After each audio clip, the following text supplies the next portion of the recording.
Long before kingdoms rose and fell, before swords clashed in the fields of men, there existed a war far older than any nation, a war fought not with iron, but with spirit. It was the unseen battle between light and darkness, where every human soul stood as the prize. And within the sacred words of Scripture, God had hidden a secret weapon, the armor of God.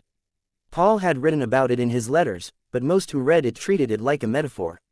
Only a few realized that it was a divine code, a supernatural shield that could guard a believer not only from temptation but from the unseen attacks of the enemy himself. In a small village nestled between barren hills, a humble shepherd named Eliab lived a quiet life. The nights were long, filled with silence and strange whispers carried on the wind. For months, he had been plagued by fear, dreams of darkness, of unseen hands trying to pull him into shadow. He felt weaker with each passing day, his prayers dry, his faith fading. One stormy night, when thunder rolled over the mountains and the sky split with lightning, Eliab fell to his knees beside his flickering oil lamp. He cried out, "Lord, I can't fight this anymore." His trembling hands reached for his old, tattered Bible. As he opened it, his eyes fell upon the letter of Paul to the Ephesians, chapter 6. The words seemed to burn brighter than the flame beside him. "Put on the whole armor of God, that you may be able to stand against the schemes of the devil." A cold wind swept through the room, extinguishing the lamp, yet the words glowed faintly on the page. His heart pounded. It was as if heaven itself had spoken directly to him. "The shield of faith, the helmet of salvation," he whispered aloud, his voice shaking. Suddenly, the darkness around him shifted, almost alive, watching, waiting. But something within Eliab began to awaken. He could feel it, an invisible strength stirring in his soul. The fear that once chained him started to break. He didn't yet understand what was happening, but he knew one thing: this was no ordinary passage. This was a divine revelation, a call to armor himself for the unseen war that had been raging all along. The dawn broke over the hills, spilling golden light across the valley where Eliab's flock grazed. But something was different. He was different.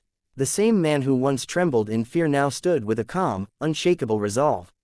He could feel it deep within his spirit, a strength not his own, as though something divine now dwelled inside him. The air seemed lighter, his heart steadier. He realized that the armor Paul spoke of wasn't made of steel or bronze, it was living, spiritual, and real. Every piece had meaning. The belt of truth reminded him to walk in honesty, no matter the cost, for lies were the language of darkness. The breastplate of righteousness became his protection against shame and guilt, guarding his heart from the enemy's accusations. When he prayed, he felt the helmet of salvation wrap his mind in peace, silencing every voice that once told him he was unworthy. And when doubt tried to creep in, he lifted his shield of faith, watching invisible darts of fear dissolve before they could touch him. Days turned into weeks, and Eliab noticed a change in the world around him. The shadows that once haunted his dreams began to fade. The whispers that once filled his nights fell silent. But the greatest change was within him. He no longer saw himself as a frightened shepherd but as a soldier of heaven. Each morning, before tending his flock, he prayed the same prayer: "Lord, clothe me in your armor." And each time, he felt that invisible power surround him again. One evening, as he stood on the same rocky hill where he once wept in despair, the wind blew softly through the olive trees. He looked toward the horizon and smiled. The battle hadn't disappeared, it still raged in the unseen realm, but he now understood the truth. Victory wasn't about escaping the war, it was about standing firm in the midst of it. For those who wore the armor of God weren't just protected, they were transformed.